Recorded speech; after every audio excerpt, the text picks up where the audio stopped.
قل هذه سبيلي أدعو إلى الله على بصيرة أنا ومن اتبعني وسبحان الله وما أنا من المشركين. اعوذ باللہ من الشیطان الرجیم. بسم اللہ الرحمن الرحیم. والمحصنات من النساء الا ما ملکت ایمانکم. اور وہ خواتین جو کسی کے نکاح میں ہیں ان کے ساتھ نکاح کرنا بھی حرام ہے. حرمت علیکم، اسی کا تسلسل آگے چل رہا ہے. چنانچہ ایک خاتون ایک وقت میں ایک ہی شخص کے نکاح میں رہ سکتی ہے. آج کل جہاں اور بہت ساری آوازیں اٹھتی ہیں اسلام کے احکام کے خلاف، ان میں سے ایک یہ آواز بھی ہے کہ مردوں کو تو 4 شادیوں کی اجازت ہے، خواتین کو کیوں اجازت نہیں ہے. تو اس حوالے سے کافی کچھ عرض کیا جا سکتا ہے، لیکن صرف اختصار کے ساتھ 1-2 باتوں کی طرف اشارہ کرنا مقصود ہے کہ ایک عورت کے اگر ایک سے زیادہ خدا نہ خواستہ شوہر ہوں تو یہ عورت کے لیے بھی بہت بڑی مصیبت ہے. تفصیلات کا موقع نہیں ہے. اور مردوں کے لیے آر اور ننگ اور غیرت کی بات ہے، یہ بھی ظاہر ہے کہ کسی طور پر بھی مناسب اور درست نہیں ہے. اور تیسرا مسئلہ، اس میں نسب کا تحفظ نہیں ہے. اور بچے کے ہمارے معاشرے میں پلنے اور پرورش پانے کے لیے نسب کا تحفظ بے حد ضروری ہے.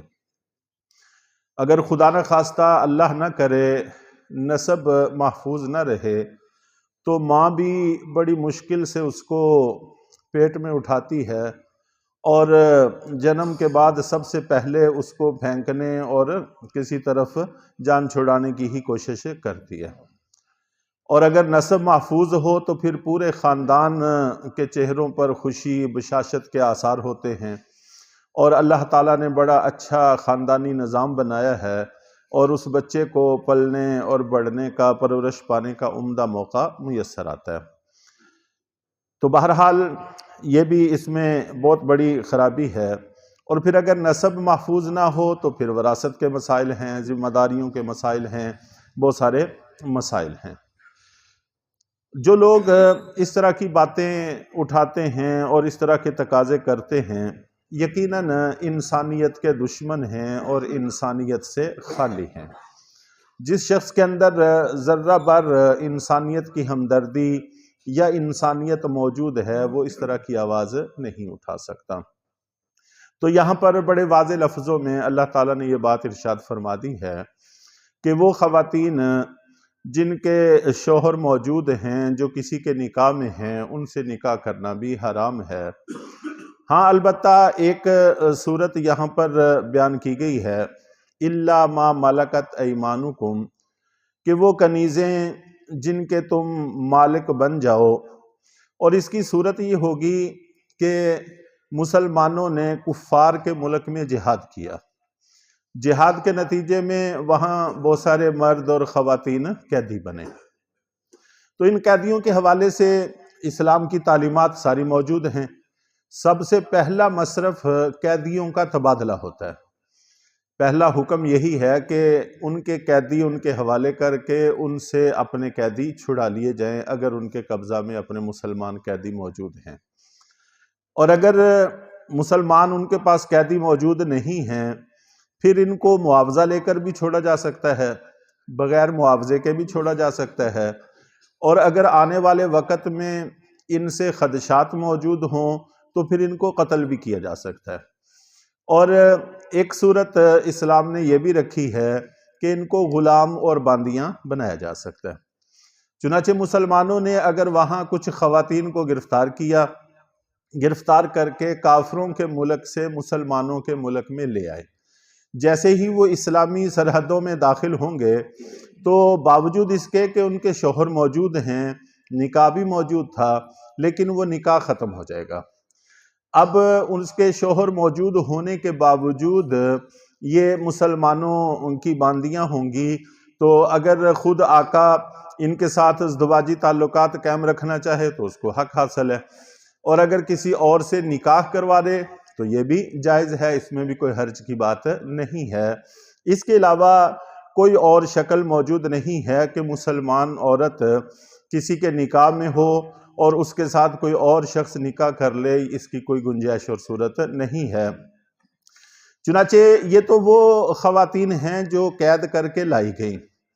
اگر کافروں کے ملک میں کافر لوگ رہتے ہیں، وہاں کوئی عورت مسلمان ہو جائے تو ان کا نکاح بھی برقرار نہیں رہتا، ان کا نکاح بھی آپس میں قائم نہیں رہتا۔ 3 دفعہ مینسز آنے سے نکاح ختم ہو جاتا ہے خود بخود۔ اور اگر مسلمانوں کے ملک میں ذمیوں کے اندر کوئی غیر مسلم آباد تھے تو عورت مسلمان ہو جاتی ہے، تو حکم یہ ہے کہ مرد کے سامنے اسلام پیش کیا جائے گا۔ اگر تو وہ اسلام قبول کر لے تو ان کا نکاح برقرار رکھا جائے گا اور وہ جوڑا سلامت رہے گا۔ اگر مرد اسلام قبول نہ کرے تو پھر قاضی ان کے درمیان میں تفریق کر دے گا، اور قاضی کا یہ فیصلہ ہی طلاق کے مقام تصور کیا جائے گا اور ان کے درمیان میں علیحدگی ہو جائے گی۔ گویا کہ حد الامکان حد الوسع جہاں تک ممکن ہو سکے مسلمان عورت غیر مسلم کے نکاح میں نہیں رہ سکتی، شریعت اس کی اجازت نہیں دیتی۔ اور اس پر پہلے ایک درس میں بڑی تفصیل سے بات ہو چکی ہے کہ مسلمان ہی واحد وہ طبقہ ہے جو دوسروں کے نظریات کو برداشت کرنے کی صلاحیت رکھتا ہے، اتنا ظرف رکھتا ہے، بخلاف غیر مسلموں کے کہ کوئی طبقہ کوئی مذہب ایسا نہیں ہے جو مسلمانوں کے نظریات کو برداشت کر سکے۔ تو جب ایک خاتون مسلمان ان کے گھر میں رہے گی تو وہ تو تانے دے دے کر ہی اس کو مار دیں گے، گھٹن کا شکار کر دیں گے، تو اس کے لیے جینا ممکن نہیں رہے گا۔ بخلاف غیر مسلم خواتین کے کہ وہ اگر مسلمانوں کے گھروں میں رہتی ہوں تو مسلمان قطعاً ان کو کوئی تانا نہیں دیتے، نہ ہی اسلام ان کو اس کی اجازت دیتا ہے۔ کتاب اللہ علیکم، اور یہ چیز اللہ نے تم پر فرض کر دی ہے۔ اور جیسے نماز فرض ہے، روزہ فرض ہے، حج زکوٰۃ فرض ہے، اسی طرح یہ بھی فرض ہے کہ نکاح ایسی عورت سے ہی کر سکتے ہیں جو کسی اور کے نکاح میں نہ ہو۔ اور اس میں اس حد تک شریعت محتاط ہے کہ اگر ایک آدمی نے اپنی بیوی کو طلاق دے دی تو نکاح تو ختم ہو گیا، لیکن عدت کے دوران بھی اس کے ساتھ نکاح کی اجازت نہیں ہے، بلکہ وہ عدت پوری کرے گی تو پھر نکاح جائز ہوگا، وگرنہ نکاح جائز نہیں ہوگا۔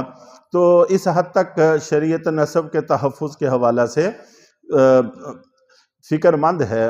وَأُحِلَّ لَكُم مَّا وَرَاءَ ذَلِكُمْ، اور تمہارے لیے ان خواتین کے علاوہ جن کا تذکرہ اب تک ہوا ہے، باقی ساری اس شکل میں جائز ہیں کہ تم نکاح ان کے ساتھ کر لو اپنے مالوں کے بدلہ میں۔ تو اگر ان کے علاوہ جو محرمات ذکر کی ہیں، ان کے علاوہ باقیوں سے نکاح کر کے تم ان کو اپنے لیے حلال کرنا چاہو تو یہ جائز ہے، لیکن مہر کا ہونا ہر حال میں ضروری ہے، مہر کے بغیر یہ درست نہیں ہے۔ اور پھر آگے 2 لفظ ذکر فرمائے محسنین، کہ اس نکاح سے مقصود تمہارا عفت اور پاک دامنی ہو، غیر مصافحین، محض وقت گزاری مقصود نہ ہو۔ اگر خدا نہ خواستہ وقت گزاری مقصود ہے، جیسے مثال کے طور پر متا چلتا تھا اور اس قسم کی، اس کی کوئی اجازت اور گنجائش نہیں ہے۔ فَمَسْتَمْتَعْتُمْ بِهِ مِنْهُنَّ فَآتُوهُنَّ أُجُورَهُنَّ فَرِيضَةً، اور اگر تم نکاح کر کے ان سے نفع اٹھا چکے ہو تو ان کو ان کے مہر دے دو جو تم نے طے کیے ہیں۔ مہر کا دینا ضروری ہے، یہ کسی صورت میں بھی معاف نہیں ہوتا۔ انشاءاللہ العزیز مہر پر تھوڑی سی گفتگو کل عرض کی جائے گی۔ اللہ تعالی ہم سب کو عمل کی توفیق عطا فرمائے۔